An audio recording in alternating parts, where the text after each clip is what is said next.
ugu baaqaynaa ummadda reer Puntland in hawlgalka xoreynta iyo sugidda amniga dalka uu socon doono ilaa iyo laga xaqiijiyo amniga dalka dhammaantii xuduudihiisii hore xuduudaha Puntland ee dastuurigana la soo xarigeliyo lana sugo amnigooda shacabka geesiinta oo la cabriyey ujeednadooda habeenay maalintiifyada ka hadlaya oo qofna hadla xabad lagu dhifanayo oo hooyooyin suuqa ka mudaharaadaya oo diidan cabrinta hooyooyinka xabadaha lala dhacayo oo jeelka lagu gurayo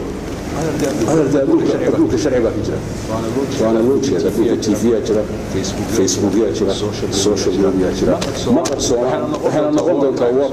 shalay waxaan u sheegnay ummadda Soomaaliyeed Puntland iyo beesha caalamkaba in aan dhul Puntland leedahay federal gobolka ka geli muuse biixina uusan la shikarin lana fariisan karin kalana hadli karin dhul Puntland qof Soomaali isagoo la duulayay waxaan u celinaynaa shacabka reer Sool ee la dhibaataynayo baa la xoreynaya waxaan kaloo u sheegaynaa muuse wuxuu soo wareystay koofi annaguna waxaan soo wareysanay sayidkii laascaan isku imaanayna taasna furi waxaan u sheegaynaa muuse aan u sheegaynaa reer Sool gudnimada aad ku jirtaan reer Puntland way ka dulqaadayaan waxaan u sheegaynaa kaloo dowladdu u sheegaysaa guddiga amniga u sheegay taleex iyo xudun iyo buuqoodle haddii laascaan lagu meynayno daawanaya reer Puntland kala daawanaysa Falastiin baa laascaan laga dhigay inta kale ma dhowraysa arrinka wax la qaadan karma waa inay difaaca dalka iyo xoreynta dalka soo kala istaagaan